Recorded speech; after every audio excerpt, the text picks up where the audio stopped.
जब पूरा देश लॉकडाउन से जूझ रहा था, सारा देश बंद था, तो आपने अपने विद्यालय के माध्यम से ग्रामीण क्षेत्र में रोजगार की कैसी पहल शुरू की? धीरे धीरे उनकी जमा पूंजी थी वो भी समाप्त होने लगी थी। तब उनके दिमाग में एक ही प्रश्न होता था कि ना जाने कब एक लॉकडाउन खत्म होगा और कब हमको फिर से शहर जाने को मिलेगा। कुछ लोग हमारे पास विद्यालय में आए कि गुरुजी हम यहीं रहना चाहते हैं मधुमक्खी पालन का, जिसको मैंने बहुत सोच विचार करने के बाद में उन लोगों को इसके बारे में परामर्श दिया। आप एक सरकारी शिक्षक होने के बाद आपके मन में ये विचार कैसे आया कि इन्हें हनी बिजनेस को आगे बढ़ाया जाए? दरअसल हमारे यहाँ कक्षा 4 की एक पुस्तक है सामाजिक विषय की, जिसका नाम है पर्यावरण। उसमें एक पाठ है लाभदायक कीट। क्या मैं बेरोजगार हूँ, 10,000 से मधुमक्खी जो पालन आपने बताया, क्या बिजनेस शुरू कर सकता हूँ? ये हमारे यहाँ शीत ऋतु में होता है, अक्टूबर से लेकर के मार्च तक। उसमें आपको अच्छे खासे फूल मिल जाएंगे, तब आप इस व्यवसाय को शुरू करिए। मधुमक्खियों को सबसे ज़्यादा खतरा किस चीज़ से रहता है? इन्हें किस चीज़ से बचाना चाहिए? हनी बिजनेस शुरू करने के लिए कौन सी ट्रेनिंग हमें चाहिए होती है? मतलब जो कोई अगर बिजनेस शुरू होता है तो उसे कौन कौन सी ट्रेनिंग की ज़रूरत पड़ती है? नमस्कार। जब भी हम सरकारी स्कूल की बात करते हैं तो हमारे दिमाग में आता है एक ऐसी बिल्डिंग जहाँ टीचर, स्कूल और शिक्षक होते हैं। आज हम इसी बीच आप ऐसे एक शिक्षक से मिलाएंगे जिन्होंने संसाधनों का उपयोग करके आत्मनिर्भर भारत को ज़मीनी स्तर पर उतारा है। तो हम सर से बात करते हैं। जी, मैं शरद कुमार सिंह, प्राथमिक विद्यालय कटवा, ब्लॉक संधौली से, और मैंने अपने यहाँ पर कई सारे प्रोजेक्ट शुरू किए हैं जो आत्मनिर्भर भारत की तरफ हमको ले जाते हैं।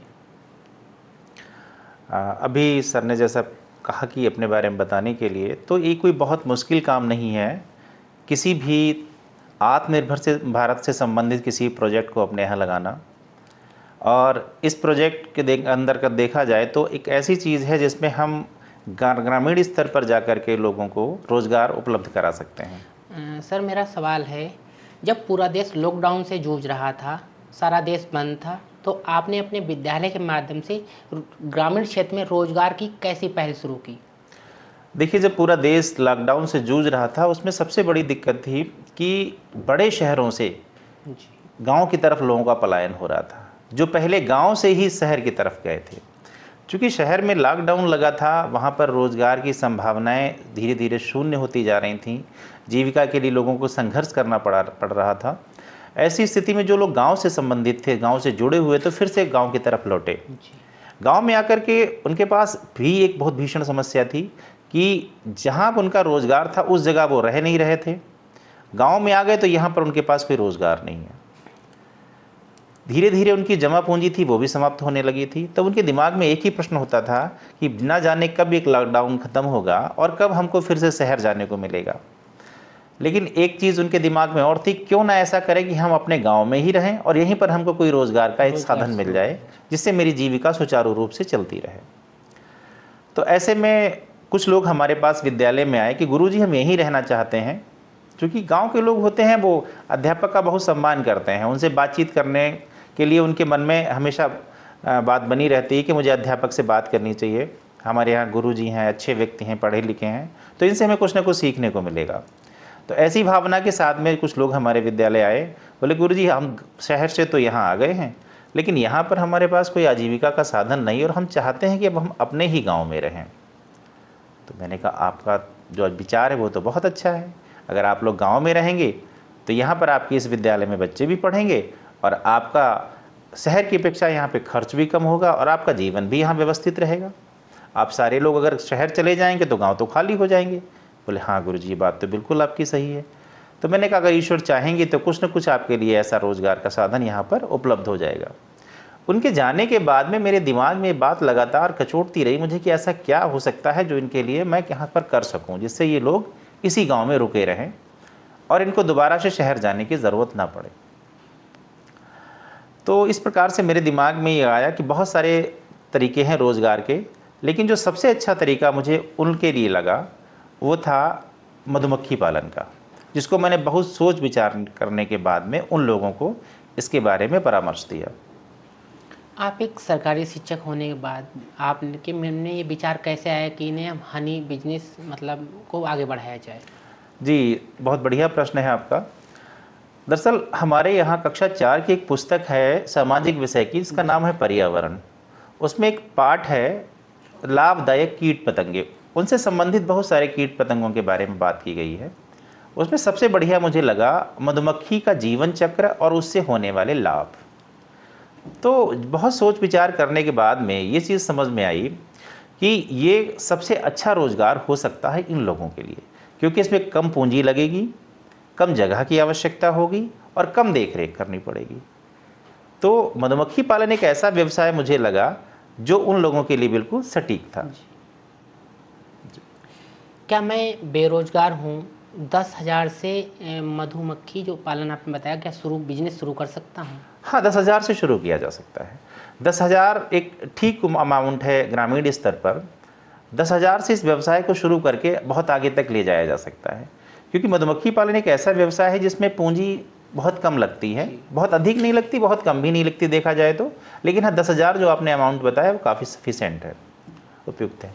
लेकिन यही है कि अगर इस व्यवसाय में आप पूर्ण तरीके से इसमें रुचि लेते हैं और समर्पण भाव के साथ इसमें काम करते हैं, तो व्यवसाय आपको बहुत आगे तक ले जाएगा। इस व्यवसाय में क्या मतलब जब गलतियाँ क्या होती हैं और क्या-क्या सुधार की ज़रूरत है? मतलब जब हम ये व्यवसाय शुरू करते हैं तो हमसे क्या गलतियाँ हो सकती हैं जिससे हमें नुकसान हो, और क्या हमें सुधार की ज़रूरत है इसमें? जी, देखिए मधुमक्खी एक जीवित कीट है। कीट तो जीवित हैं, कृत्रिम कीट नहीं है, जीवित कीट है। उसका अपना एक परिवार होता है, उसका अपना एक जीवन लाइफ स्टाइल होता है। कीट पतंगों का भी अपना एक लाइफ स्टाइल होता है। तो जब उपयुक्त समय होता है तब ये कीट पतंगे हमारे लिए ज़्यादा लाभदायक सिद्ध होते हैं।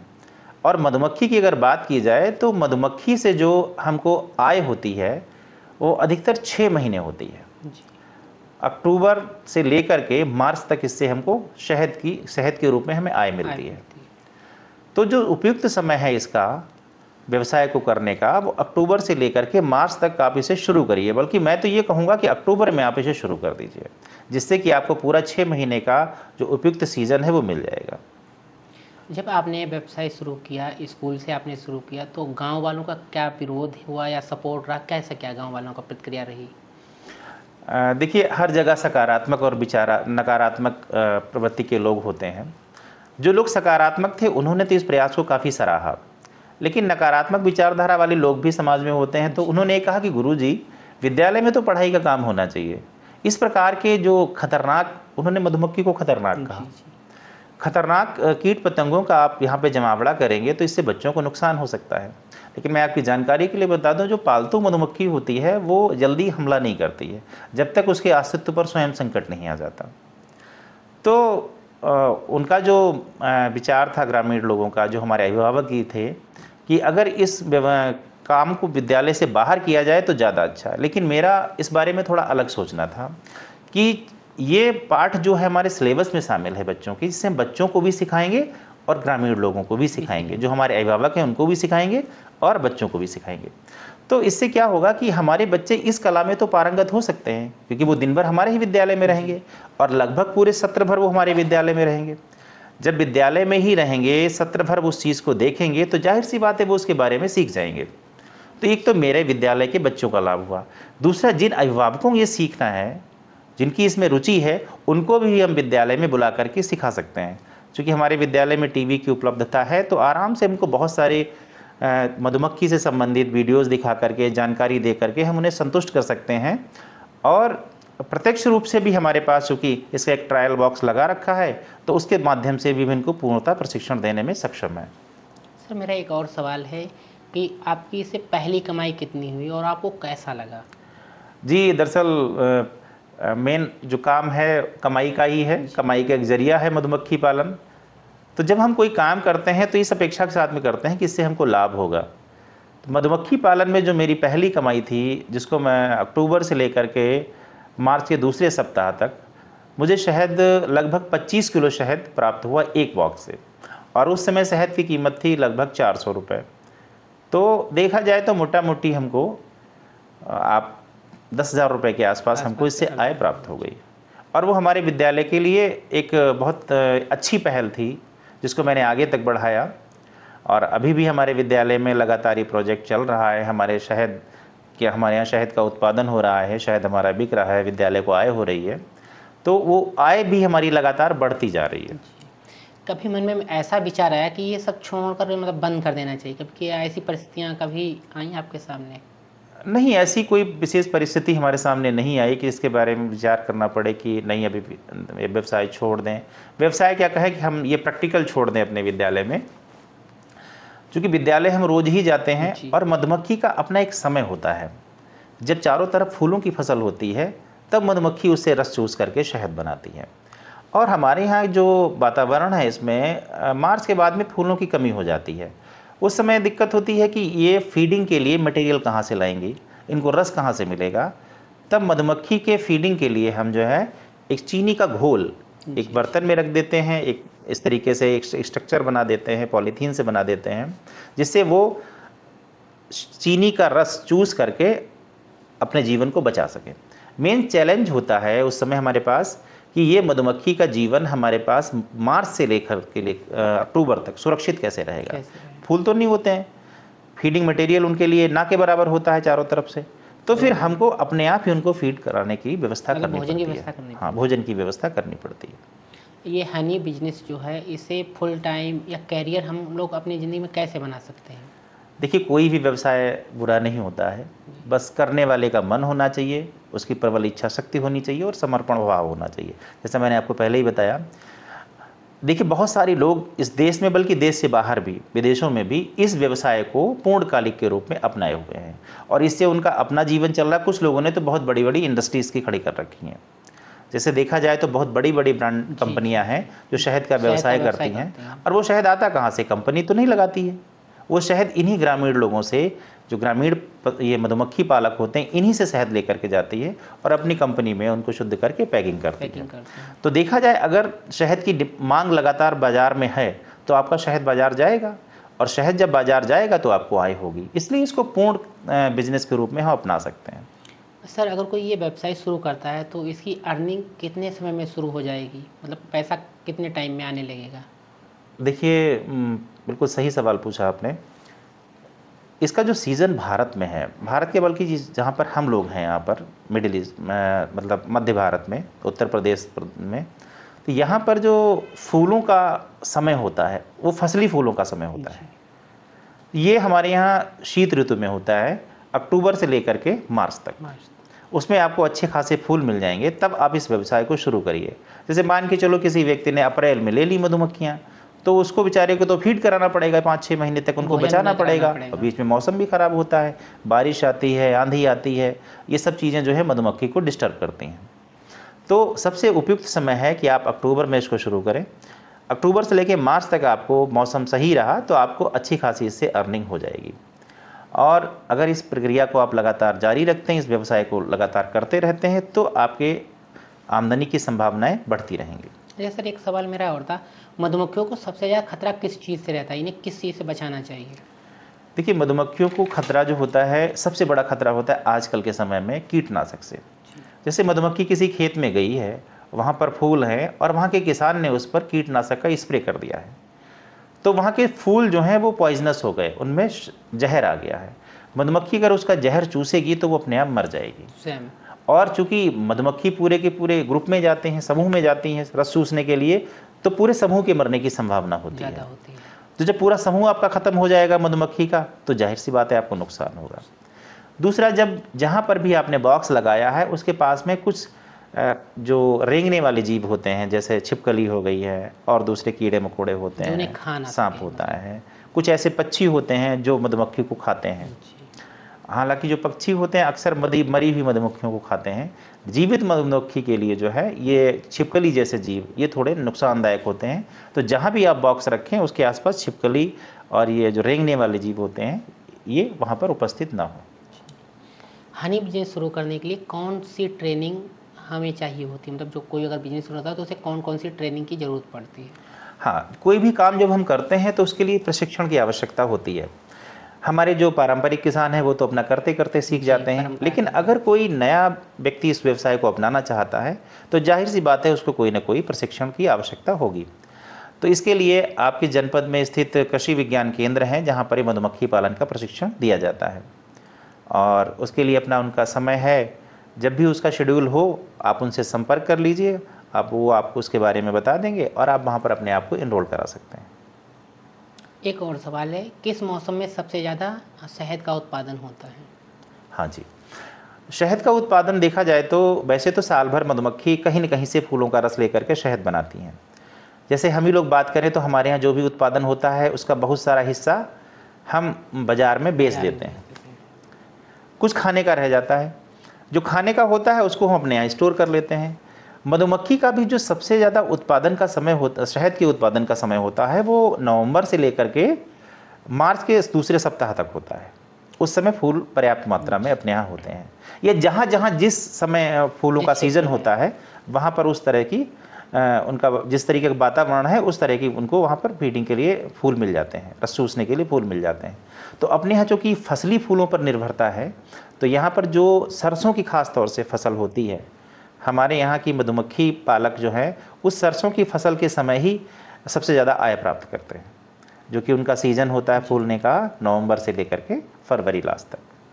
सर, इस बिजनेस को शुरू करने के लिए क्या प्रोसेस है, पूरा सेटअप क्या है, कैसे तैयार करता है? इस बिज़नेस के लिए बहुत ख़ास नहीं है, लेकिन फिर भी कुछ न कुछ प्रक्रिया अपनानी पड़ती है हमको। वैसे तो मधुमक्खी एक तरीके से प्राकृतिक जीव है, वो अपने छत्ते स्वयं बनाती है पेड़ों पर जहाँ पर उसको सुरक्षित स्थान लगता है। और अभी तक क्या होता था, जब से ये व्यवसाय नहीं था, कि प्राकृतिक रूप से जो मधुमक्खियाँ शहद बनाती थीं, मनुष्य उसी छत्ते को तोड़ करके शहद ले लेता था। पेड़ पर जंगलों में बाग में जहाँ जहाँ उनको मिलता था वहाँ से ले लेते थे। लेकिन चूँकि जनसंख्या लगातार बढ़ रही है और शहद की उपलब्धता घट रही है, तो कुछ लोगों ने सोचा जाए क्यों ना इस मधुमक्खी को पाला जाए और उससे हम शहद प्राप्त करें। तो अब ये इसको व्यवसाय के रूप में जब अपनाने की बात आई, तो मधुमक्खी की तरह छत्ता कैसे तैयार होगा, ये एक बहुत बड़ा प्रश्न था। तो मधुमक्खी की तरह छत्ता तो कोई नहीं तैयार कर सकता, लेकिन मधुमक्खी को छत्ता तैयार करने के लिए हम कोई न कोई आधार दे सकते हैं। तो इसके लिए एक बॉक्स तैयार किया गया। बॉक्स मतलब एक सुरक्षित जगह जहाँ पर मधुमक्खी के अलावा और कोई नहीं जाएगा। उस बॉक्स में हमने कुछ ऐसे छत्ते मतलब कृत्रिम छत्ते बनाए। वो एक चौकोर आयताकार हमने एक फ्रेम बनाया लकड़ी का, उसमें हमने मोम की सीट लगा दी और इस तरह से एक बॉक्स में हमने लगभग 10 मोम की सीट लगा करके स्ट्रक्चर लगा दिए। अब जो मधुमक्खी हम लाते हैं वो एक विशेष प्रकार की मधुमक्खी होती है जिसको हम मनुष्य पाल सकता है। तो वो मधुमक्खी बाज़ार में जो भी मधुमक्खी पालक हैं उनके पास उपलब्ध रहती है। तो वहाँ से मधुमक्खी के फ्रेम ला करके आप अपने उस बॉक्स में लगा देते हैं। जैसे 10 मधुमक्खी के जो बॉक्स है उसमें 10 फ्रेम की जगह है, तो आप 5 फ्रेम या 6 फ्रेम लेकर के आएंगे और उसमें लगा देंगे, बाकी के फ्रेम खाली रहेंगे। धीरे धीरे जैसे ही उनकी संख्या बढ़ती चली जाएगी, वो सारे के सारे फ्रेम पर मधुमक्खी अपना छत्ता बना लेगी। इस तरह से आपका पूरा का पूरा बॉक्स भर जाएगा। और जब बॉक्स भर जाएगा, मधुमक्खी के सारे वर्कर काम करेंगे, वहाँ से फूलों से रस लाएंगे, रस से शहद बनाएंगे और उस शहद को उन्हीं छत्तों में अपना सुरक्षित करने के लिए स्टोर कर देंगे, सुरक्षित स्टोर करेंगे और उसको पैक कर देंगे ऊपर से। और आवश्यकता जब पड़ती है, हमको लगता है पूरा शहद से हमारा पूरा बॉक्स भर गया है, तब हम निकाल उस बॉक्स को खोल करके उसमें से वो कृत्रिम जो आपने छत्ते लगा रखे हैं उनको एक मशीन में जिसमें को चला करके हम शहद निकालते हैं, उसमें डाल करके शहद प्राप्त कर लेते हैं। सर, इसमें एक हमने सुना है कि रानी मधुमक्खी भी होती है, तो उसका क्या योगदान होता है पूरे छत्ते में? देखिए, रानी मधुमक्खी एक महत्वपूर्ण भाग है मधुमक्खी पालन का, महत्वपूर्ण जीव है मधुमक्खी पालन का। और रानी मक्खी से ही संतानें उत्पन्न होती हैं। रानी मक्खी का काम ही केवल अंडे देना है और वास्तव में वो रानी होती है, वो कोई काम नहीं करती है, उसका काम केवल बच्चे देना है। और जब तक रानी मधुमक्खी बच्चे देती रहती है तब तक उनकी संख्या लगातार बढ़ती रहती है और मधुमक्खी का परिवार फूलता फलता रहता है। हर जीव का अपना एक जीवन चक्र होता है, अपनी एक जीवन की अवधि होती है, उसके बाद में मर जाती है, तब तक दूसरी रानी मधुमक्खी वहाँ तैयार हो जाती है। रानी मधुमक्खी अगर छत्ते में नहीं होगी तो देखा जाए तो वो छत्ता बेकार है, वहाँ पर शहद का उत्पादन थोड़े समय बाद अपने आप खत्म हो जाएगा। जब नई पीढ़ी ही नहीं बनेगी तो शहद का उत्पादन कैसे होगा? मधुमक्खी का जीवन काल 40 से 45 दिन का होता है। 45 दिन बाद ये अपने आप मर जाती है, स्वतः मर जाती है। और जब ये मरती है तो अपने आप ये अपना बॉक्स छत्ता छोड़ के दूर चली जाएगी, छत्ते में नहीं मरेगी, छत्ते में कभी नहीं मरती है। तो रानी मक्खी का काम केवल अंडे देना है, बच्चे मतलब अगली पीढ़ी को तैयार करना है। और सारी मधुमक्खियां जो हैं रानी मक्खी की कंट्रोलिंग में ही काम करती हैं, उसी के दिशा निर्देशन में काम करते हैं। ये दिशा निर्देशन एक गहन विषय है, उसके बारे में अलग से बात करेंगे कभी। तो रानी मधुमक्खी का जो सबसे बड़ा रोल होता है प्रजनन में, जिसके द्वारा उनकी संख्या बढ़ती है और सारी मधुमक्खियां मिलकर के रानी मक्खी को फीड कराती हैं। जैसे जो शहद लाती हैं, शहद क्या लाती हैं? वो रस लाती हैं। रस को अपने मुंह में रख करके शहद बनाती हैं। उस शहद से को गाढ़ा करके एक टॉफ़ी जैसी चीज़ बन जाती है जो रानी मक्खी खाती है, उसे खिलाया जाता है। तो रानी वास्तव में रानी होती है। इस बिजनेस में लॉस हो सकता है और क्यों, कैसे? देखिए, लॉस तो हर व्यवसाय में होता है, हर धंधे में लॉस होता है, हर रोजगार में लॉस होता है। मधुमक्खी पालन में सबसे बड़ा जो लॉस होता है वो पॉइजनिंग से ही होता है। जैसे मैंने आपको पहले ही बताया है कि अगर कहीं कीटनाशक का स्प्रे किया गया है और मधुमक्खी वहाँ पहुँच गई तो आपकी मधुमक्खी की मरने की संभावना बढ़ जाती है, मर ही जाती है। सबसे ज़्यादा लॉस मतलब हाँ, कीटनाशक से और कोई लॉस की संभावना? उसके अलावा क्या होता है कि कभी आंधी आई या मधुमक्खी बहुत दूर निकल गई तो भटक जाती है, रास्ता भटक जाती, फिर वो अपने छत्ते तक वापस नहीं आ पाती।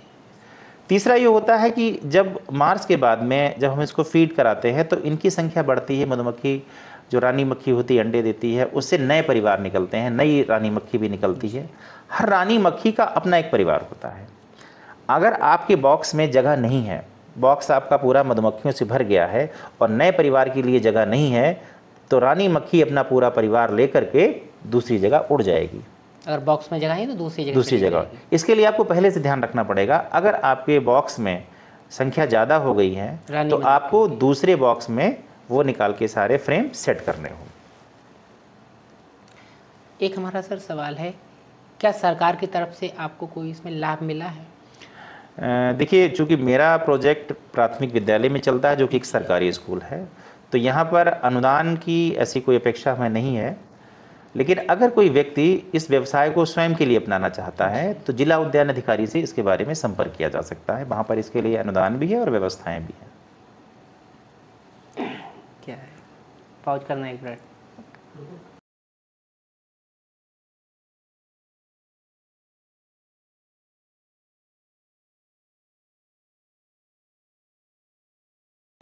सर, मेरा एक सवाल है, जब हम मधुमक्खी को एक जगह से दूसरे जगह पे ले जा रहे हैं तो क्या समस्याएं आती हैं और कैसे ले जा सकते हैं?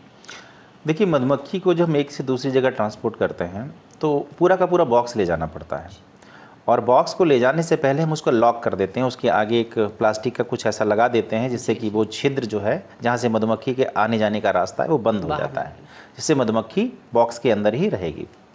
जब हम इसको ले जाते हैं तो इस चीज़ का ध्यान रखें कि जिस भी वाहन में ले जाएँ उसमें ज़रा उछल कूद कम हो, अर्थात उसके नीचे कुछ गद्दीदार चीज़ रख दें जिससे कि बॉक्स जो है ऊपर नीचे कम हो। जब जितना ज़्यादा उसका टकराव होगा बॉक्स का किसी चीज़ से, उतनी ज़्यादा मधुमक्खी डैमेज होती है, उतनी ज़्यादा उसको नुकसान पहुंचता है। और प्रयास ये करिए कि मधुमक्खी को हमेशा शाम के समय ही ट्रांसपोर्ट करें, शाम को उसे ले जाएं, से रात भर हो जाए, क्योंकि हर मधुमक्खी जो होती है वो रात में अपने बॉक्स में ही होती है। तो जब शाम हो जाएगी तो सारी की सारी मधुमक्खियाँ अपने बॉक्स में लौट आएंगी। जब बॉक्स में लौट आएंगी आप उसको लॉक कर दीजिए। लॉक करने के बाद उसको जहाँ भेजना है आप वहाँ ट्रांसपोर्ट कर दीजिए। और प्रयास यही रहे कि जैसे ही सुबह हो वो अपने नियत स्थान तक पहुँच जाएं और जहाँ भी उसे स्थापित करना है उसे आप स्थापित कर दें और उसका जो जहाँ पे आपने लॉक लगाया था उस लॉक को आप खोल दीजिए। अगला हमारा सवाल है, कोई अगर ये बिजनेस ये सोच कर करता है कि जल्दी पैसा हमें इससे मिले तो उसके लिए आप क्या राय देना चाहेंगे? देखिए, जल्दी पैसा कमाना हर कोई चाहता है, लेकिन ये कोई बहुत बड़ा सिद्धांत नहीं है कि कहीं से हमको जल्दी पैसा मिल जाएगा। जब भी आप कोई व्यवसाय करते हैं उसमें आपको कुछ देना भी पड़ता है, तभी आपको कुछ मिल पाएगा। देने के लिए मधुमक्खी पालन की अगर हम बात करें तो मधुमक्खी को देने के लिए आपके पास क्या होता है, एक केयर जी, देखभाल उसकी करनी पड़ती है। और समय के लिए अपने निश्चित समय पे जब आपके यहाँ फूल होंगे, सीजन उसका शुरू होगा, तभी आपको उससे उत्पादन मिल पाएगा। मिलेगा। तो अपने यहाँ हर जगह की परिस्थितियाँ अलग अलग हैं। जहाँ पर भी फूल ज़्यादा हैं, जैसे कि आप पर्वतीय स्थानों पे चले जाएंगे तो वहाँ औषधि पौधों की संख्या अधिक होती है। तो वहाँ का जो फूलों का रस होता है उसके शहद में औषधीय गुण होते हैं, उस शहद की कीमत मार्केट में सबसे ज़्यादा होती है। इसलिए आयुर्वेदिक, इसलिए हाँ, बोला जाता है। इसलिए आयुर्वेद के जो लोग होते हैं, जो जंगली स्थान होते हैं, पर्वतीय स्थान होते हैं, जहाँ जड़ी बूटियों की संख्या सर्वाधिक अधिक रहती है, तो ऐसी जगह के जो फूल हैं उनके रस से जो शहद बनता है वो ज़्यादा गुणकारी होता है। तो ऐसी जगह पर अगर आप इस व्यवसाय को शुरू करेंगे तो वहाँ से आय की संभावना अधिक होती है। सामान्य आय के लिए आप अपने जहाँ पर रह रहे हैं वहाँ पर इस व्यवसाय को शुरू कर सकते हैं। और अगर आपने अक्टूबर में शुरू किया है तो अक्टूबर के जैसे 25 दिन बाद आप इसका शहद निकाल सकते हैं, तो 25 दिन बाद आपकी आय शुरू हो जाती है। एक साइकिल वो 25 की होती है इसमें। हाँ, 24-25 दिन में आप एक बार शहद निकाल सकते हैं, तो 25 दिन बाद आपको आय शुरू हो जाएगी, अगर आपके पास मार्केट है, पर खरीदार हैं तो। अगला हमारा सवाल है, आपके विद्यालय में और आपके गांव में इससे क्या परिवर्तन आया? बिल्कुल सही सवाल पूछा। जिस उद्देश्य से मैंने इस काम को शुरू किया था, विद्यालय में परिवर्तन के लिए एक तो विद्यालय में नामांकन बढ़ा है। पहली चीज़, जिस जगह पर कुछ अच्छा होता है, कुछ अलग होता है, लोगों की निगाह उधर ज़रूर जाती है। मेरे विद्यालय में मधुमक्खी पालन का जो प्रोजेक्ट चल रहा है, उसके लिए चारों तरफ गांव वाले भी उसको देखने आते हैं, विभिन्न दूसरे विद्यालयों के शिक्षक भी उसे देखने आते हैं, विभाग के अधिकारी भी आते हैं। तो पहली बात तो हमारी गांव के स्कूल की पहचान बनी है। स्कूल की पहचान बनी है तो स्कूल से गांव की पहचान बनी है। तो गांव के बारे में जब लोग बातचीत करते हैं तो ये बोल के करते हैं कि उस गांव के विद्यालय में मधुमक्खी पालन का काम हो रहा है। तो गांव के लोग इस प्रोजेक्ट से प्रेरित हैं कि इस मधुमक्खी पालन के व्यवसाय को, वो अगर उन्हें कहीं कुछ नहीं मिला तो इसको हम ज़रूर अपनाएंगे, क्योंकि हम घर में रह करके इस काम को कर सकते हैं। गांव वाले उत्साहित भी हैं कि जिस तरह से सर इस मधुमक्खी पालन का प्रोजेक्ट चला रहे हैं, ऐसे और भी प्रोजेक्ट स्कूल में ला सकते हैं जिससे उनको लाभ मिलेगा। तो इस आशा के साथ में वो विद्यालय से जुड़े रहते हैं।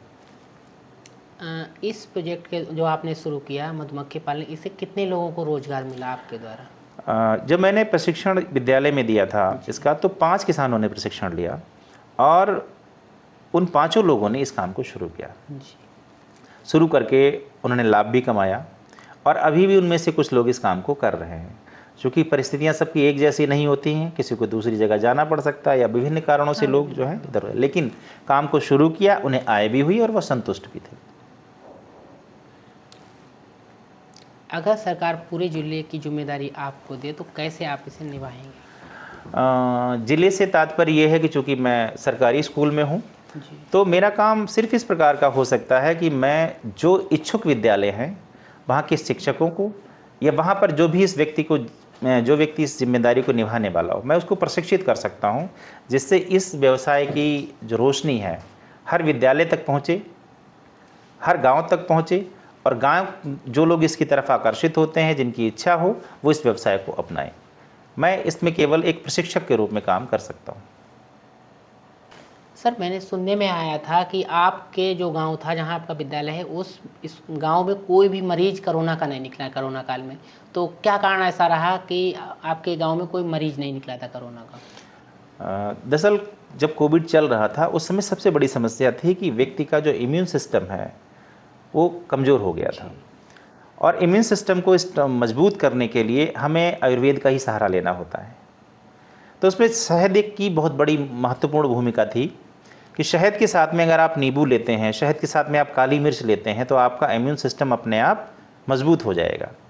तो शहद उत्पादन से मैंने गांव वालों को इसके बारे में आग्रह किया, उनसे उसके बारे में सलाह दी कि अगर आप शहद के साथ में काली मिर्च और नींबू लेते हैं, नींबू का रस लेते हैं, तो आपका जो अपनी प्रतिरोधक क्षमता है शरीर की, वो अपने आप बढ़ जाएगी, आप बीमारियों से बचे रहेंगे।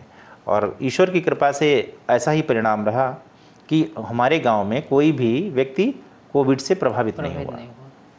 सर, एक हम अपने दर्शकों से जानकारी देना चाहते हैं आपके माध्यम से कि हम शहद का उपयोग अपने शरीर को स्वस्थ रखने में किस तरह कर सकते हैं? शहद तो बहुत लाभकारी है शरीर के लिए। आप जिस रूप में चाहें इसका सेवन करिए। अगर आप भोजन में लेते हैं भोजन के बाद लोग मीठा खाते हैं, आप 1 चम्मच शहद ले लीजिए। सुबह उठते ही अगर गुनगुने पानी में 1 चम्मच शहद और आधा नींबू आप नियमित रूप से पी रहे हैं तो आपका जो शरीर का प्रतिरक्षा तंत्र है वो बहुत मजबूत रहेगा, आपको विभिन्न बीमारियों से राहत मिलेगी और उम्मीद है कि शायद ही आपको किसी अन्य प्रकार की बीमारी हो। सर, आपके विद्यालय में जो शहद का उत्पादन होता है तो आप इसे किस तरह से सेल करते हैं, मतलब क्या करते हैं, इसका बेचते हैं या क्या इसका उपयोग करते हैं? चूँकि विद्यालय में शहद का उत्पादन हो रहा है, या यूँ कहें कि चूँकि ये प्रोजेक्ट हमारे स्कूल में चल रहा है, तो जो भी उत्पादन है वो विद्यालय का है जी। और विद्यालय सरकारी है, तो इसको हम MRP रख करके अधिकतम मूल्य हम उस पर छाप करके नहीं बेच सकते। विद्यालय में जो भी आगंतुक है जिन्हें शहद की इच्छा होती है वो विद्यालय में आकर के जो भी बाज़ार का दाम होता है वो हमको भुगतान करके विद्यालय से ही शहद ले जाते हैं। मैंने इसको किसी भी बाज़ार में किसी दुकानदार के पास में नहीं रखा है, ना ही इसका कोई सेलिंग पॉइंट बनाया है, जिसका कारण है चूँकि ये सरकारी विद्यालय का है तो इसको हम ऐसे करके नहीं बेच सकते हैं। और जो विद्यालय जो उससे अर्न पैसा होता है, मान लो अर्निंग आती है, उसका कहाँ उपयोग होता है? उसका उपयोग हम विद्यालय के बच्चों के लिए करते हैं। उनके लिए जो भी आवश्यक स्टेशनरी है या विभिन्न प्रकार की जो भी उनकी आवश्यकताएं हैं उनको पूरा करने में हम उसका उपयोग करते हैं। इसके अलावा ग्रामीण लोगों ने जिन्होंने इस व्यवसाय को शुरू किया था मेरे दिशा निर्देशन में, उनको जब इस मधुमक्खी पालन के व्यवसाय से आय प्राप्त हुई तो उन्होंने उसका एक हिस्सा विद्यालय में भी डोनेट किया है, दान स्वरूप दिया है। इसके साथ साथ सर अन्य किन किन प्रोजेक्टों पर आप काम कर रहे हैं विद्यालय के माध्यम से? विद्यालय में मधुमक्खी पालन के साथ बर्मी कंपोस्ट, नेडअप कंपोस्ट और कॉटन फाइबर का भी प्रोजेक्ट हम चला रहे हैं। इसमें आप लोगों को प्रशिक्षण देते हैं क्या? अभी फ़िलहाल प्रशिक्षण शुरू नहीं किया, आवश्यकता पड़ेगी तो मैं उसके लिए पूरी तरह से तत्पर हूँ। बहुत बहुत धन्यवाद सर आपका। आज आपने साबित कर दिया कि एक शिक्षक समाज के लिए मिठास और मजबूती दोनों बनने का काम कर सकता है।